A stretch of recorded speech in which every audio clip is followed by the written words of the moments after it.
Hello everyone and welcome to another exciting episode relating to understanding the inner workings of Albion Online. In today's video, we go over understanding the Roads of Avalon, reading the portals, and how they function and more. Stay tuned after this.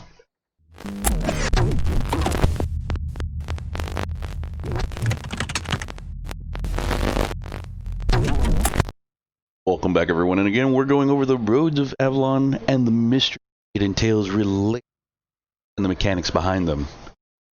Keep in mind, I stream Mondays, Tuesdays, and Fridays now on twitch.tv, with any stream changes occurring posted on Twitter. Links for those channels are in the description below. I also have changed my upload dates to Wednesdays in order to provide enough time after the weekend relaxation to create quality content and tutorials for you guys. Remember to hit that red subscribe button below, along with the notifications bell, in order to know when the videos go live on the YouTube channel. Updates relating to original YouTube content via the Facebook page can be found down below, link in the description for you guys.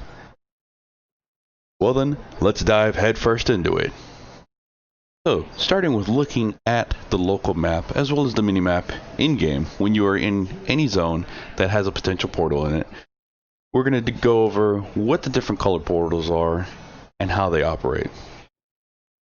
So what do the different color portals signify? Starting with the green portals, such as this one on the minimap, you'll see that those are 2-man portals with only a max of 2 charges at any given time. Blue portals are 7-man portals with 7 max charges, and yellow portals, not shown here, are 20-man portals with a max of 20 charges. Now you might be asking, how would this work in relation to a party of, let's say, 5 people? And let's say that you have those 5 people trying to move in and out of the roads, coming back to the royals, black zones, etc. Well, it means that if you began traversing a green portal, the 2 charges would be used, and after a short period of time, they would then refresh at the same exact moment. So let's say if they were staggered, let's say 30 seconds for one another, then they would refresh 1 tick after so much time, 30 seconds apart from each other. And the same thing can be held true for the 7 and 20-man portals, except when multiple ticks are taken, their timers become even longer than what would be normal for the 2-man portals. So keep in mind, when mobilizing a massive army through the roads, it is not optimal unless you are extremely lucky with 20-man portals along the way to your intended target, whether a golden Avalonian chest or Avalonian Rest area for hideout, assault, or placement. So, for those who have parties and are trying to get in and out of the roads, it means if you took full charges for any 2-man portal, there would be approximately a 5-minute wait for both charges to reappear for the portal. And this holds true if they were taken at the same time. If you took all 7 charges from a 7-man portal, you'd have to wait approximately 10 minutes. And as you can see here on the mini-map, the timer is at 7:29 because apparently 3 people have gone into the portal at this moment. And so the timer's ticking down, and it could be that all 3 charges return, or 1 at a time start returning within a few seconds of each other. And if you would take all charges from a 20-man portal, it would be roughly 20 for all the charges to appear. So let's jump into reading and understanding the Avalonian codex once you're in the roads.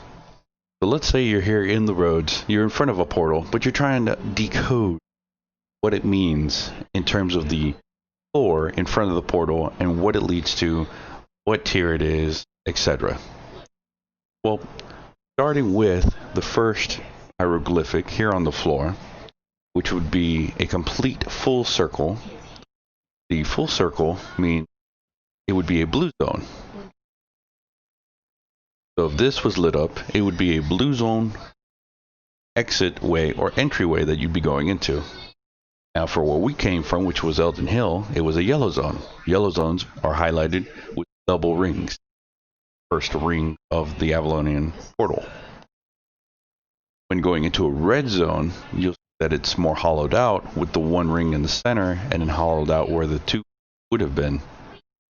And if it was a complete black zone, it would be no rings and just like a pizza pie. forward from just specific colored zones, the markings such as this, almost like a cross, which is an Avalonian Care 4. This is more or less, it's an Avalonian road with resources and monsters available to any who in that area. Next one will be, as you can see, it'll be an Avalonian Corridor, which means that it's solely a Avalonian road with small amounts of resources and monsters, but it's primarily just a one-way or a two-way for the most part.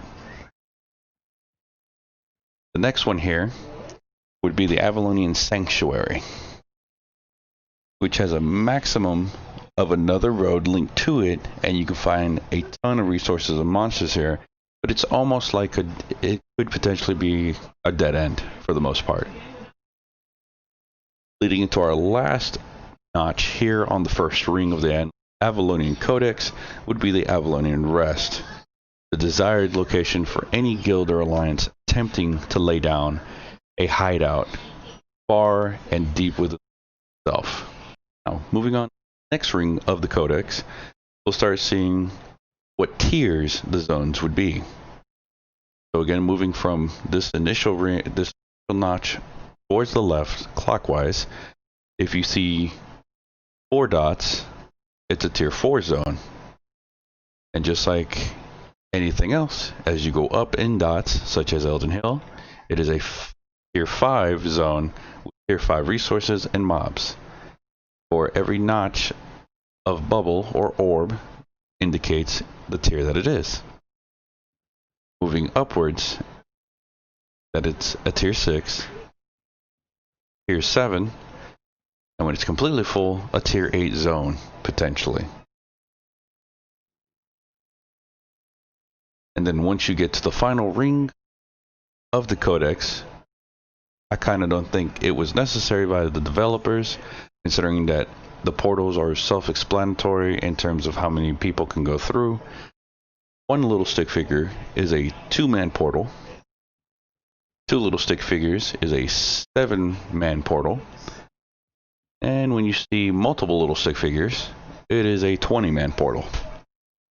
But again, I think the developers could have gone without that indication, considering that the colors of the portals and hovering over them would have gave the same indication as well.